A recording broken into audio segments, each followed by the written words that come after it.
Hello friends, आशा करता हूँ आप सब बहुत अच्छे होंगे। मैं हूँ अफजल। आपके यूट्यूब चैनल मैनेजमेंट स्टडी मंत्रा में आपका बहुत बहुत स्वागत है। दोस्तों, आज हम इस वीडियो में डिस्कस करने वाले हैं WTO के रिगार्डिंग।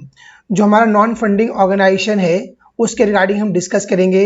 इससे पहले दोस्तों हमने डिस्कस किया था जो फंडिंग ऑर्गेनाइजेशन थे उनके रिगार्डिंग हमने डिस्कस किया था, like world bank and IMF के रिगार्डिंग हमने डिस्कस किया था। तो अगर अभी तक आपने उस वीडियो को नहीं देखा है, राइट, IMF को और वर्ल्ड बैंक को, तो आप प्लेलिस्ट में जाके वहाँ पे देख सकते हैं उनको। अगर आप वहाँ जब वीडियो देखेंगे तो आपको बहुत कंसेप्ट क्लैरिटी हो जाएगी। आप इजिली अंडरस्टैंड करेंगे कि नॉन फंडिंग ऑर्गेनाइजेशन क्या है और फंडिंग ऑर्गेनाइजेशन क्या है। तो हम चलते हैं, देखते हैं कि बेसिकली जो नॉन फंडिंग ऑर्गेनाइजेशन है WTO क्या है, इसके रिगार्डिंग हम डिस्कस करते हैं। तो दोस्तों, अगर अभी तक आपने हमारे चैनल को सब्सक्राइब नहीं करा है तो चैनल को सब्सक्राइब करिए और साथ में जो बेल आइकन है उसको ऑन कर दीजिए ताकि जो आने वाले वीडियोज़ का नोटिफिकेशन आपके पास पहुंच सके। तो चलते हैं, देखते हैं कि बेसिकली WTO क्या है। तो जो WTO है एक वर्ल्ड ट्रेड ऑर्गेनाइजेशन है, right.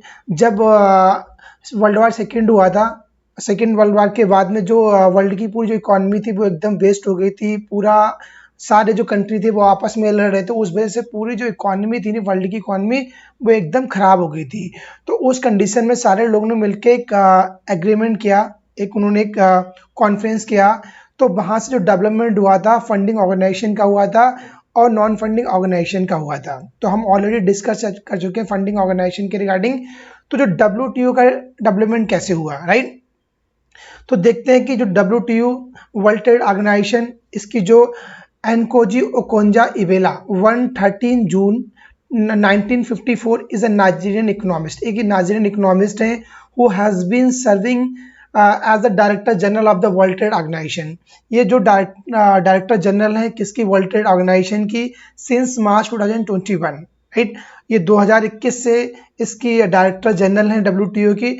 Notably he is the first women and first African to lead the world trade organisation as a director general. ये जो इवेला है, ओकोंजो इवेला, एक नाइजीरियन इकोनॉमिस्ट हैं। ये पहली अफ्रीकन लेडी हैं, वुमेन है, जो फर्स्ट टाइम WTO को लीड कर रही हैं एज अ डायरेक्टर जनरल। इससे पहले कोई भी अफ्रीकन लेडी नहीं थी जो उसने लीड करा हो एज अ डायरेक्टर जनरल। तो ये क्वेश्चन हमेशा पूछा जाता है, कई बार जो PYQs हैं उनमें पूछा गया है कि WTO के डायरेक्टर जनरल कौन है। तो आपको पता होना चाहिए एनकोजी ओकोंजा इवेला है, राइट। ये देख सकते हैं, ये WTO का हेडक्वार्टर है। तो जो वर्ल्ड ट्रेड ऑर्गेनाइजेशन है इसके रिगार्डिंग डिस्कस कर रहे हैं हम। तो world trade organisation is an inter government organisation है that regulates and facilitates international trade. ये एक नॉन गवर्नमेंटल ऑर्गेनाइजेशन है जो रेगुलेट्स करता है और फैसिलिटेट्स करता है जो इंटरनेशनल ट्रेड हो रहा है। जो ट्रेड एक दूसरे से कंट्री के बीच इंटरनेशनल ट्रेड हो रहा है वहाँ पर ये रेगुलेट कर रहा है और उनको फैसिलिटेट्स कर रहा है, राइट। सेकेंड पॉइंट कहता है कि World trade Organization as an institution was established in 1995। जो WTO था इसका जब कब आया, कब ये वॉर्न हुआ, कब इसका एस्टेब्लिशमेंट हुआ, ये 1995 में इसका एस्टेब्लिशमेंट हुआ था। WTO operates a system of trade rules that apply to all its member. जो WTO है बेसिकली ऑपरेट करता है, जो ट्रेडिंग रूल्स हैं वो ऑपरेट करता है और जितने भी WTO के मेंबर हैं उन पे सारा वो अप्लाई होता है, राइट।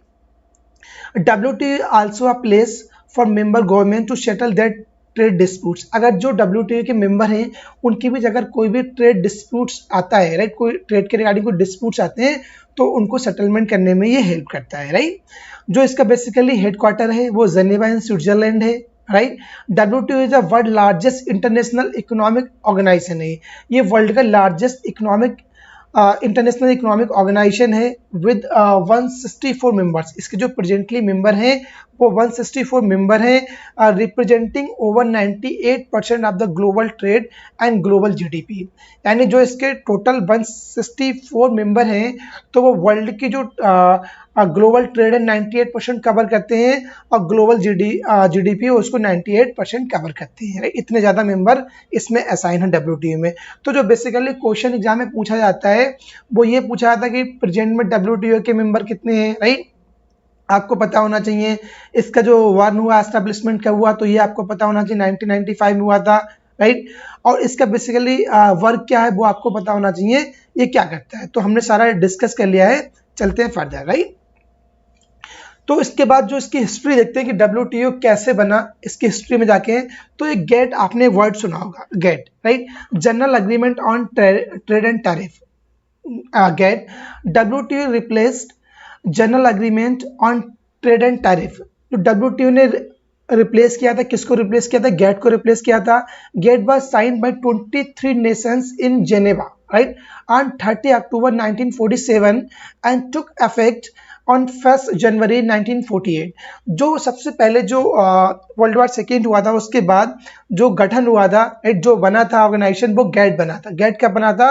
कि 30 अक्टूबर 1947 को बनाया गया था। कितने लोग मिलकर बनाया था? 23 नेशंस ने मिलकर बनाया था, राइट, साइन किया था। पर जो ये इफेक्ट हुआ था, कब आया था इफेक्ट? 1 जनवरी 1948 में आया था। ये भी आपको क्लियर होना चाहिए कि गेट कब बना, कितने लोगों ने मिलकर बनाया था, कितने मेंबर्स थे, और ये इसने वर्क करना स्टार्ट किया, इफेक्ट में कब आया? 1 जुलाई 1948 में ये आया था। तो ये भी आपको एकदम क्लियर होना चाहिए। इसके बाद आता है general agreement and tariff and trade was a legal agreement. ये लीगल एग्रीमेंट था बिटवीन मैनी कंट्रीज, बहुत सारी कंट्रीज के बीच, whose overall purpose was to promote international trade. इनका जो मोटो था, जो इंटरनेशनल ट्रेड को प्रमोट करना था, बाय रिड्यूसिंग और eliminating trade barriers such as tariff and quotas, right. इनका बेसिकली मोटो ये था, जो इंटरनेशनल ट्रेड को प्रमोट करना है। कैसे प्रमोट करना है? जितने भी जो बैरियर्स लगते हैं, टैरिफ बैरियर हो गया, कोटास वगैरह होगा, उनको रिड्यूस करके या उनको इलिमिनेट करके जो इंटरनेशनल ट्रेड है उसको प्रमोट करना है। बेसिकली इनका यही पर्पस था, right. Various rounds of trade negotiation were held under GATT। इसके अंदर बहुत सारे जो राउंड्स थे वो हुए थे, ट्रेड नेगोशिएशंस हुए थे। And 8 round known as Uruguay round. जो इसका 8 राउंड था, Uruguay round 1986 to 1994 led to confirm of WTO। तो WTO का फॉर्मेशन कैसे हुआ? जो इसका 8 राउंड हुआ था, उरुग्वे राउंड, उससे निकल के WTO आया। तो एग्जाम में ये पूछते हैं कि जो WTO का जो फॉर्मेशन हुआ है वो किस राउंड के थ्रू हुआ है? तो आपको याद होना चाहिए कि जो 8 राउंड हुआ था, राइट, गेट का, उरुग्वे राउंड, उसके थ्रू ही WTO का फॉर्मेशन हुआ था, right. India has been a member of GATT since 1948। जो इंडिया है वो इसका मेंबर है। कब से? 1948 से मेंबर है। Hence it was party to Uruguay round and a founding member of WTO। और जो WTO का भी इंडिया एक फाउंडिंग मेंबर है, कि इंडिया ने पार्टिसिपेट किया था। जो उरुग्वे राउंड हुआ था वहां पे इंडिया ने पार्टिसिपेट किया था, गाइस, राइट। तो इसके बाद आता है GATT rules apply to trade in goods. जो बेसिकली जो गेट था वो कहाँ उसके रूल्स अप्लाई होते थे? गुड्स में अप्लाई होते थे, right. The WTO cover not just goods, but जो WTO है वो गुड्स में ओनली कवर नहीं करता है, ट्रेड इन सर्विसेज, ये सर्विसेज में भी ट्रेड करता है। And trade related aspects of intellectual property rights. और जो इंटेलेक्चुअल प्रॉपर्टी राइट्स हैं, राइट, जो हमारा IPR है, उसमें भी ये अप्लाई करता है, राइट। पर जो गेट था वहां पे ओनली गुड्स को ही वो ट्रेड कर रहा था, पर जो WTO है वो सर्विसेज को भी ट्रेड करता है। तो ये आपको क्लियर होना चाहिए, ये डिफरेंस है दोनों के बीच, राइट। अब इसके बाद हम डिस्कस करते हैं कि WTO एग्रीमेंट्स क्या है। एग्रीमेंट्स को बनाने की क्यों रिक्वायरमेंट पड़ी?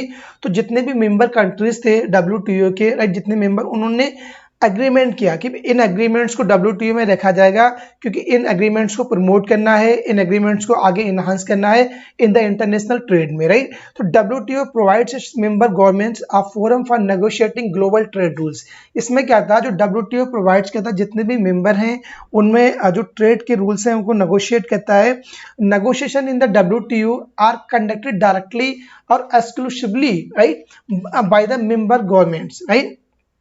WTO are essentially contract legally binding or member government to keep their trade policies with in agreed limit. तो जो इसके WTO एग्रीमेंट्स यहाँ पर दिए गए हैं उनको हम 1 बाय 1 डिस्कस करते हैं। जो सबसे पहले दिया गया है ट्रिप्स और ट्रिम क्या होता है, राइट। गेट्स क्या होता है? General agreement on trade in services, agreement on agriculture, right, agreement on subsidies and countervailing measure. तो इनको 1 बाय 1 हम डिस्कस करते हैं। तो सबसे पहले आता है कि ट्रिम्स क्या है? आपने पढ़ा होगा कि ट्रिम्स होता है, ट्रिप्स होता है, तो ये क्या होते हैं? इनको डब्ल्यूटीओ एग्रीमेंट में क्यों लाया गया? तो उनको हम डिस्कस करते हैं कि बेसिकली ट्रिम्स क्या होता है। तो इसके एग्जाम में फुल फॉर्म भी पूछते हैं, राइट? पीवाईक्यू में पूछा गया है कि इसकी फुल फॉर्म क्या है। तो इसकी जो फुल फॉर्म है वो ट्रेड रिलेटेड इन्वेस्टमेंट मेजर है, राइट? तो ये बेसिकली क्या होता है, जितने भी जो इंटरनेशनल ट्रेड हो रहे हैं, जो हमारे इन्वेस्टमेंट हो रहे हैं, इन्वेस्टमेंट उनको मेजर करता है। जैसे एफडीआई हो गया, एफईआई हो गया, एफआईआई हो गया, जितना भी इंटरनेशनल ट्रेडिंग हो रहा है उनको ये मेजर करता है। तो देखते हैं क्या है यहाँ पे। The agreement on trade related investment measure recognize that certain investment a measure can restrict and distort trade, right? It states that WTO member may not apply any measure then discriminate against foreign product or lead the quantitative restriction, both of which violate basic WTO principle। इसमें basically ये कहता है कि जितने भी जो investment हो रहा है, राइट, ट्रेड के रिगार्डिंग उसको मेजर करते हैं, और इसमें आपको ऐसा डिस्क्रिमिनेट नहीं कर सकते हो कि आपके यहाँ कोई अगर आप कोई चीज़ इंपोर्ट कर रहे हो या आपके कुछ एक्सपोर्ट हो रही है, तो जो आप डोमेस्टिक इंडस्ट्रीज को प्रमोट कर रहे हो, जो आपके पास फॉरेन की चीजें आ रही हैं, राइट, उनको आप वहां पे उनके साथ एक पक्षपात कर रहे हो और डिस्क्रिमिनेट कर रहे हो, राइट? तो आप ऐसा नहीं कर सकते हो, यहाँ पे ये बताया गया है, राइट? और यहाँ पे कुछ लिस्ट ऑफ प्रोहिबिटेड ट्रिम्स, यहाँ पे कुछ लिस्ट दी हुई है जो प्रोहिबिटेड है, such as local content requirement. अब लोकल कंटेंट रिक्वायरमेंट्स को यहाँ पे जो प्रोहिबिटेड कर दिया गया है is a part of the agreement, right? कि आप लोकल कंटेंट को, आपकी जो रिक्वायरमेंट है उसको आप प्रमोट नहीं कर सकते हो, तो वो आपके लिए यहाँ पे इन्वेस्टमेंट मेजर कर दिया गया है। देखते हैं नेक्स्ट क्या आता है, trade related intellectual property rights and trips क्या है। ट्रिप्स इसके नाम से पता लगता है कि जो इंटेलेक्चुअल प्रॉपर्टी राइट्स हैं उनको और ट्रेड के रिगार्डिंग उनको, वो भी एक हमारे जनरल एग्रीमेंट्स है, राइट, आप डब्ल्यूटीओ का। Intellectual property rights may be defined as information which commercial value। TRIPS agreement lay down minimum standard for protection and enforcement of intellectual property rights in member countries। यानी इसमें जो intellectual property rights हैं, जैसे patent हो गया, copyrights हो गए, geographical indication हो गए, ट्रेडमार्क्स हो गए, राइट, या ट्रेड सीक्रेट्स हो गए, इनका कॉपीराइट्स कराना, अगर आपके अंदर कुछ आपकी एक यूएसपी है, आपकी एक अलग पहचान है, आपकी कुछ एक इंटेलेक्चुअल प्रॉपर्टी राइट्स है आपका, तो उसका आप एक राइट्स करा सकते हैं, राइट, आपका उसके पेटेंट करा सकते हैं, तो उससे आपकी कोई भी चोरी नहीं करेगा, कोई भी आपकी कॉपी नहीं कर सकता है। तो इसको भी इसके डब्ल्यूटीओ के एग्रीमेंट में रखा गया है कि किसी भी कंट्री की अपनी एक यूएसपी है, राइट, उसकी अपनी एक ट्रिप्स, उसके अपने इंटेलेक्चुअल प्रॉपर्टी राइट्स है, तो कोई भी डब्ल्यूटीओ मेंबर उस चीज कॉपी नहीं कर सकता। तो आप यहाँ पे ये भी करा सकते हैं, राइट। इसके बाद आता है एग्रीमेंट ऑन एग्रीकल्चर। इसको भी डब्ल्यूटीओ में रखा गया कि जो एग्रीकल्चर है उसको कैसे प्रमोट करना है इंटरनेशनल मार्केट में। जितने भी डब्ल्यूटीओ के मेंबर हैं उन्होंने एग्रीमेंट किया कि हमको एग्रीकल्चर जो है, राइट, तो उसको भी प्रमोट करना है। तो WTO agreement on agriculture which came into force in 1995। ये कब आया? ये 1995 में आया। Represents a significant step towards reforming agriculture trade and making it's fair and more competitive. ये जो 1995 में आया था, इसमें एक बहुत ही सिग्निफिकेंट स्टेप्स को टुवार्ड्स करके रिफॉर्मिंग करा गया था एग्रीकल्चर ट्रेड के लिए, और जो बहुत ही कॉम्पिटिटिव हो, बहुत ही फेयर, बहुत ही सही हो, right. Negotiations are still going on for some of its expect. अभी तक जो इसके नेगोशिएशंस हैं वो चल रहे हैं। Agreement on agriculture stand on 3 pillars. जो बेसिकली ये एग्रीमेंट ऑन एग्रीकल्चर, ये बेसिकली 3 पिलर्स पे ये स्टैंड करता है। एक डोमेस्टिक सपोर्ट होता है, इसमें मार्केट एक्सेस होता है, और एक्सपोर्ट सब्सिडीज क्या है इसमें ही करता है। तो बेसिकली इसमें जो बताया गया है एग्रीकल्चर के रिगार्डिंग ही इसमें बताया गया गाइस, राइट। इसके बाद आता है general agreement on trade and services, GATS. एक तो गेट था, ये गेट्स है, right. General agreement on trade and services GATS is the first multilateral agreement covering trade in services. ये पहला मल्टीलेटरल एग्रीमेंट है जो सर्विसेज के ट्रेड को कवर कर रहा है। इसमें बेसिकली जितनी भी सर्विसेज हैं उसको कवर, उनकी ट्रेडिंग कवर करा जाता है, और ये फर्स्ट मल्टीलेटरल एग्रीमेंट था। आपने सुना होगा एक बायलैटरल एग्रीमेंट होता है, सेकेंड एक मल्टीलेटरल एग्रीमेंट होता है। जब दो कंट्री के बीच कोई अगर एग्रीमेंट चल रहा है, कोई ट्रेडिंग चल रहा है, या तो उसको हम बोलते हैं बायलैटरल एग्रीमेंट। और जब दो से अधिक कंट्री के बीच कोई एग्रीमेंट हो रहा है या चल रहा है तो उसको हम मल्टीलेटरल एग्रीमेंट बोलते हैं, right. It was negotiated during the last round of multi trade negotiation. जो मल्टी ट्रेड नेगोशिएशन का लास्ट राउंड था उसको इसमें नेगोशिएट करा गया था, कॉल्ड द उरुग्वे राउंड। जो उरुग्वे राउंड था उसमें इसको डिस्कस करा गया, उसमें इसको नेगोशिएट करा गया था and come into force in 1995। Then ये 1995 में ये फोर्स में आया था, राइट। तो गेट्स में आपको क्लियर हो गया होगा। इसके बाद आता है कि last agreement on subsidies and countervailing measure. The agreement on subsidies and countervailing measure SCM agreement addresses two separate but closely related topics. ये टू सेपरेट्स को एड्रेस करता है बट क्लोजली जो रिलेटेड टॉपिक्स तो उनको ये एड्रेस करता है। Multilateral discipline regulating the provision of subsidies and the use of countervailing measure of offset injury caused by the subsidies import, right। इसमें बेसिकली क्या, जैसे आपने एक्शनेबल सब्सिडीज हो गई, काउंटरवेलिंग ड्यूटीज हो गई, एंटी डंपिंग ड्यूटीज के बारे में बताया गया है, राइट। जैसे एक्शनेबल सब्सिडीज क्या होती है, दीज आर नॉट प्रोहिबिटेड, ये प्रोहिबिटेड नहीं होती है, but countries can countervailing, right, can take countervailing, right, measure against these subsidies और they can be challenge and dispute resolution body of WTO। ये एक्शनेबल सब्सिडीज होती है कि ये प्रोहिबिटेड तो नहीं है, पर कंट्रीज क्या करती हैं, एक काउंटरवेलिंग मेजर करने के लिए ऐसे सब्सिडीज को प्रोवाइड कर देती हैं, राइट। सेकेंड आता है countervailing duty. Countervailing duties is imposed on imported goods. जब कोई गुड्स को इम्पोर्ट करा जा रहा है to counterbalance subsidy provided by the exporter country. जो एक्सपोर्टर कंट्री है वो काउंटर बैलेंस करने के लिए सब्सिडीज प्रोवाइड करती है, एक जो उस पर लगा देती है, राइट। इसके बाद anti dumping duty, right. At all time country resort to subsidize production or exports or heavily the exporter are able to see goods below domestic market or even cost of production in foreign market। इसमें basically क्या होता है कि कुछ country जो exporter हैं वो अपने डोमेस्टिक मार्केट से इंटरनेशनल मार्केट के कम रेट पे सेल करते हैं, राइट। तो उसके लिए क्या होता है, जो गवर्नमेंट होती है वो एक एंटी डंपिंग ड्यूटी लगा देती है, ताकि जो आप बहुत अपनी एक आप एग्जांपल ले सकते हो कि एक चाइना और इंडिया है। अब चाइना क्या कर रहा है, अपनी जो डोमेस्टिक मार्केट में उस प्रोडक्ट को सस्ता सेल कर रहा है, पर इंडिया महंगा सेल कर रहा है, पर इंडिया में आके उस प्रोडक्ट को बहुत सस्ता सेल कर रहा है, राइट। क्योंकि इंडिया को मार्केट को वो खराब करना चाहता है, उनको फिनिश करना चाहता है, जो लोकल यहाँ के प्रोड्यूसर है, मैन्युफैक्चरर, उनको ये खत्म करना चाहता है। तो इंडियन गवर्नमेंट क्या करती है, इसके अगेंस्ट एक एंटी डंपिंग ड्यूटी लगा देगी, राइट। तो उस वजह से क्या होगा, जो हमारे लोकल प्रोड्यूसर हैं, जो लोकल मैन्युफैक्चरर हैं, वो हमारे सेफ जोन में चले जाएंगे, राइट। ये भी आई थिंक आपको क्लियर हो गया होगा। अब इसके कुछ प्रिंसिपल हैं, WTO के प्रिंसिपल्स को देखते हैं कि non discrimination is a fundamental principle of WTO, right. इसका प्रिंसिपल है, इट हैज टू कंपोनेंट्स, के दो कंपोनेंट्स होते हैं। पहला आता है most favoured nation, MFN principle. आपने हमेशा सुना होगा कि MFN क्या होता है, इसका principle. If a WTO member grants to a country in advantage, जब जो WTO है किसी भी अपने मेंबर को एक एडवांटेज देता है, right, it has to given certain advantage to all the WTO members. तो एक उसकी भी लेट सपोज को दो कंट्री हैं, राइट, वो WTO की मेंबर हैं। अब उनके अच्छे रिलेशन है, राइट, पर थर्ड कंपनी उसके साथ उसके रिलेशन अच्छे नहीं है। तो जो कंट्री ए है वो बी को तो सस्ता सामान दे देगी, राइट, पर सी को नहीं देगी, तो वहां पर डिस्क्रिमिनेशन हो जाएगा।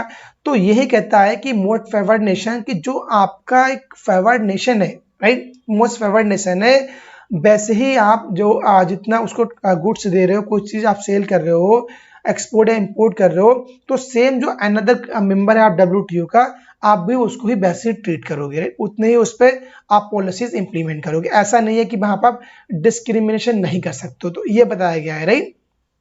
इसके बाद national treatment principle, WTO member should not discriminate between imports and like domestic products from WTO member। जो इसके WTO मेंबर होते हैं वो डिस्क्रिमिनेट नहीं करते हैं किसके बीच जो इंपोर्ट हो रहा है या दो डोमेस्टिक प्रोडक्ट्स हैं उनके बीच डिस्क्रिमिनेट नहीं कर सकते हैं जो WTO के मेंबर के लिए, right. This two principle apply to trade in goods, trade in services, as well as in trade related expert of intellectual property rights. ये जो प्रिंसिपल है वो कहाँ अप्लाई होते हैं? हमारे गुड्स में अप्लाई होते हैं, सर्विसेज में अप्लाई होते हैं, और जो इंटेलेक्चुअल प्रॉपर्टी राइट्स है वहां पे भी ये अप्लाई होते हैं, राइट। तो दोस्तों हमने इसमें डिस्कस किया था WT के रिगार्डिंग, राइट। तो अगर कोई भी आपका डाउट्स है, कुछ क्वेरी है आपकी, तो आप मेरे से बात कर सकते हैं। जो हमारा टेलीग्राम चैनल है उसको ज्वाइन कर सकते हैं। आप डिस्क्रिप्शन बॉक्स में जाइए, वहाँ पर टेलीग्राम चैनल का लिंक मेंशन है, आप टेलीग्राम ज्वाइन कर सकते हैं। और अपने जितनी भी क्वेरी हैं, जितने डाउट्स हैं, आप वहाँ पर शेयर कर सकते हैं, या कमेंट बॉक्स में मुझे मैसेज भी कर सकते हैं, राइट। चलते हैं दोस्तों, मिलते हैं नेक्स्ट वीडियो में। अगर गाइज आपको ये वीडियो अच्छी लगी हो तो वीडियो को लाइक करना, सब्सक्राइब करना और अपने दोस्तों के भी शेयर करना, राइट। Audio Jungle.